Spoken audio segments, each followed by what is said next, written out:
તમારું જીવન પરિવર્તન કરો ને તો દુનિયા સારી છે, દુનિયા ખરાબ નથી બાબા.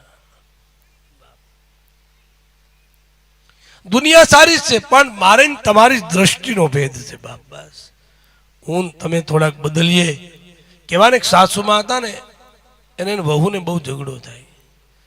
એમાં વહુ હતી એ પાડોશીને ઘેરે ગઈ અને પાડોશીને ઘેરે જઈને કહ્યું કે મારી સાસુ સાથે મારે બહુ ઝઘડો થાય, હવે તો મને એવો ક્રોધ ચડ્યો છે ને કે મારે એને છે ને ગમે એમ કરીને દવા પાઈ દેવીશ. આવો વિચાર આવ્યો. એટલે ઓલી પાડોશ નથી એને શું કીધું કે તું ઉતાવળી ન થતી, ભલે તારી સાસુને તારે મારવા જ છે તો તું ઉતાવળી ન થતી, પહેલાં તું એની અરે હારા સંબંધ કરી નાખ. સંબંધો હારા રાખવા માંડ. સાસુબાને બહુ હાસવાના, સામેથી કહેવાનું બા હું તમને શું બનાવી દઉં, આમ તારા સંબંધ સારા કરી નાખ, પછી કરજે એટલે વાંધો નહીં.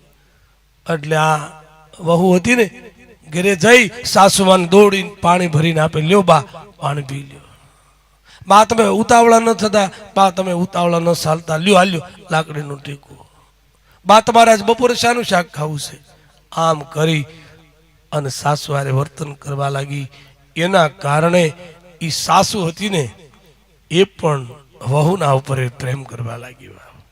મારી વહુ જેવી કોઈ વહુ નહીં બાબા. 6-7 મહિના આમ ગયા અને ગયા પછી ઓલી પાડોશણ હતી ને એ આવી ઓલી વહુને કહે છે કે હવે તું તારી સાસુને હવે મારી નાખ, કહું વાંધો નહીં. ત્યારે વહુએ કહ્યું કે નહીં મારી સાસુ નહીં, હવે તો આ મારી માં છે બાપ, મારી માં છે, મારી માં છે. તમે તમારી સાસુને માં માનો તો તમારી સાસુ પુત્ર વધુને દીકરી માનશે બાબા.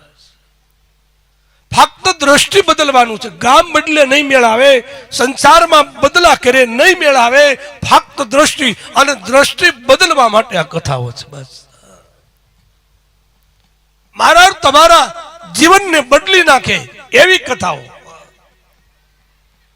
પણ આપણે દવા બરોબર લેતા નથી યાર, નકર કથાઓ તો આજે ખૂબ થાય છે. દવાઓ પણ લે છે પણ પરેજીમાં નથી રહેતા. ડોક્ટર સાહેબે કીધું હોય કે ભાઈ તમને ડાયાબિટીસ છે એટલે દવા તો કાયમ લેવી જોઈએ, પણ ધ્યાન રાખજો કે લાડવા બાડવા ખાય ન લેતા, એમ કહ્યું હોય. આવું બધું કીધું હોય પણ હવે દવા લે ને તે છોકરાઓની વચ્ચે બેહીને લે, લાય દવા લઈ લો, દવા લઈ લે. પણ લાડવા ખાવાનું ટાણું આવે ને તો એક બાજુ બેહીને લાડવો ખાઈ આવે, પછી ડાયાબિટીસ વધે નહીં તો શું થાય બાવે. એમ મારા ને તમારા જીવનમાં આવી ઘટના કંઈક છે. મારી ભગવતીનો પ્રસાદ તમે પરેજીમાં લ્યો, મારી ભગવતીના નામનું સ્મરણ પરેજીમાં કરો, મારા ભગવતીના દર્શન તમે પરેજીમાં કરો. આજે મંદિરે બધા જ જાય છે, માં બહુસરના, માં અંબાના, માં સામુંડના દર્શન કરવા. દર્શન કરવા આપણે જઈએ ને, શ્રીમદ ભાગવતની અંદર શ્રી અંગના દર્શનનો મહિમા ભાગવતજીમાં કયો છે. દર્શન કેમ કરવા એ કોણ શીખવાડે? ભક્તિ રૂપા ગોપીઓ. ભાગવતની ભક્તિનું સ્વરૂપ છે ગોપીઓ. એ જ્યારે લાલાનો જન્મ થયો, લાલો પારણામાં સૂતો છે અને ગોપીઓ બધી ફરતી પારણાની ફરતી બેઠી છે. લાલો આંખ બંધ કરી સૂતો છે અને એ તો નટવર હતો, આમ ખાલી આંખ જ બંધ હતી, બાકી જાગતો હતો. ગોપીઓ ફરતી બેસી અને લાલાના દર્શન કરે ત્યારે એક ગોપી કહે છે, જુઓ તો ખરી આ લાલાના પગ કેટલા સુંદર છે વાલા. બીજી ગોપી કહે છે, અરે આ લાલાના વાકડીવાળા વાળ તો જુઓ કેવા સુંદર છે વાલા, લાલાના ભ્રમર કેવા સુંદર છે. લાલાના શ્રી અંગના એક અંગના શ્રી અંગના દર્શન કર્યા. આ દર્શનનો મહિમા.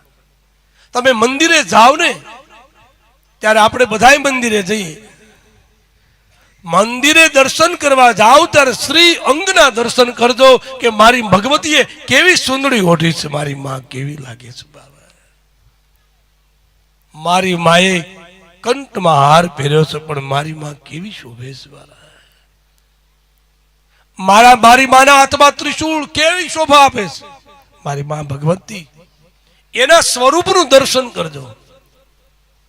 આપણે દર્શન કરવા જઈએ, દર્શન કરીને બહાર આવીએ, કોઈ પૂછે ક્યાં ગયા હતા મંદિરે, તો કે માતાજીના દર્શને. તો કે હા. તો કે માતાજીને કેવી સુંદરી આજ ઓઢાડી, કયો કલરની સુંદરી છે? એ કઈ બહુ ખબર ન રહે. ગયા હતા મંદિરે તો માતાજીની સામે ઉભા રહ્યા તોય આપણને ખબર નથી. એનું કારણ શું? આપણું મન કથામાં મંદિરે નથી ગયું, ફક્ત શરીર ગયું છે. બાબા, તમારા મનને સાથે લઈ જાઓ તો જ એ દર્શન છે, ને દર્શન નથી યાદ રહ્યું. કથામાં મન હોય તો જ કથા, મન તો બહાર ફરતું હોય. આપણે કથામાં બેઠા હોય, ફળ ન મળે. પછી દર્શન કર્યા પછીનો નિયમ સાંભળજો. દર્શન કરી લીધા પછી આપણામાં નિયમ છે, મંદિરના પગથિયે ઓટલા ઉપર, હજી પગથિયા પૂર્ણ ન થાય એ પહેલા આપણે ઓટલા ઉપર બેસવાનો રિવાજ. શું કામ? તો કે આખા ગામની વાતો ભેગી કરી હોય ને એ ઓટલે કરવાની હોય, એટલા માટે નહીં બાપ. ઓટલા માટે એટલે બેસવાનું કે જે મૂર્તિના તમે દર્શન કર્યા મંદિરમાં, હવે તમારે પેલા આંખ ખુલ્લી રાખીને દર્શન કરવાના. આપણે મંદિરે જાય શું કરીએ? આંખ બંધ કરીને સીધા ઉભા રહી જાય. આંખ બંધ નહીં, આંખ ખુલ્લી દર્શન કરવાના. મારા એક એક સ્વરૂપના દર્શન કરવાના. આંખ બંધ ક્યારે કરવાની? મંદિરમાંથી બહાર નીકળ્યા પછી મંદિરના ઓટલે બેસો ને ત્યારે આંખ બંધ કરી અને મા ભગવતીના જેના દર્શન કર્યા ને એનું ધ્યાન ધરો અને આંખ બંધ કરો. અને આંખ બંધ હોવા છતાં અંદર જો એ જ દર્શન માતાજીનું થાય તો માનજો કે મેં દર્શન કર્યા છે. બાપ, આ માના દર્શન છે. આંખ બંધ કરો અને છતાં માં ન દેખાય તો માનજો કે હજી મને દર્શન નથી થયા, હજી પગથિયા નથી ઉતર્યા. પરિવાર પાછા વળો, માં ભગવતીના દર્શન કરો. માના સ્વરૂપ છે, અઘોર સ્વરૂપ છે, વિશ્વરૂપ દર્શન છે. વિશ્વમાં જગતની જનની માં જગદંબા બેઠી છે. હા, પણ મારી તમારી દ્રષ્ટિ આંખ મેલી થઈ એટલે માં નથી દેખાતી. બાપ, બીજું માનું ભક્તિનું સ્વરૂપ કહ્યું છે. જે ભક્તિ કરો, તમને ભક્તિ થઈ, તમને ભાવ છે માના તરફ, એ જ માનું સ્વયં સ્વરૂપ છે. બાપ, બસ એ જ સ્વરૂપ છે. બધાને ભક્તિ છે, માને બધું આખું ગામ માને, કેટલું માને. આ સ્વરૂપ મારી જગદંબા સ્વયં છે. બાપ, ભક્તિના સ્વરૂપે માં બિરાજમાન છે. એટલા માટે કહ્યું બ્રહ્મ વિદ્યા, એની દેવીના સ્થાન અને વ્રતનો મહોત્સવ ગયો. બાપ, દેવીનું સ્થાન કયું, રહેવાનું સ્થાન કયું? ભગવાન રહેશે ક્યાં? ભગવાન રહેશે ક્યાં? ભગવાન રહીને કરે છે શું? દેવીના પછી વ્રતનો મહિમા કયો. પ્રથમ અહીંયા શું કહ્યું? દેવીના સ્થાન. દેવીનું સ્થાન ક્યાં? સત્યમ પરમ ધીમહિ. બસ, તમારા મંદિરિયામાં સત્ય હશે ત્યાં સુધી માં ત્યાં નિવાસ કરશે. તમારા ઘરે સત્ય હશે ને તો માં તમારા દ્વારે જરૂર આવશે. બાબા, સત્યમ પરમ ધીમહિ, માના રહેવાના સ્થાન છે. બાપ, અને રામચરિત માનસમાં તો પરમાત્માને રહેવાના સ્થાનો બતાવ્યા છે. ભગવતીને રહેવાના સ્થાન કેટલા છે? 14 સ્થાનમાં જગદંબાઓ રહે. નવખંડ ધરતી છે, એમાં 14 સ્થાન જગદંબાઓના છે. જે 14 સ્થાને ભગવાન રહે ક્યાં?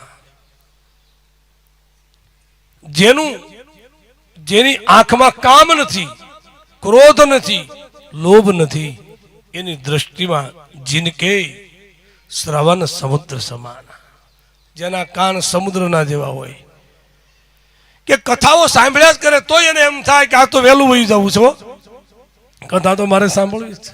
એવા કાન થઈ જાય તો સમજી લેવાનું કે મારી માં ભગવતી સ્વયં તમારા કાનમાં આવી છે. બાપા, जिनके श्रवण समुद्र समाना, અને કથા તુમારી સુબક શરીરાના, કથારૂપી અમૃતની ધારા વહે અને સદા ઠલવાય, સદા જેમ સમુદ્ર ન ભરાય એમ કથાઓ સાંભળે સદા તૃપ્ત ન બને. બસ ઈચ્છાઓ તૈયાર કરે. બસ આ ભગવતીની કથા છે.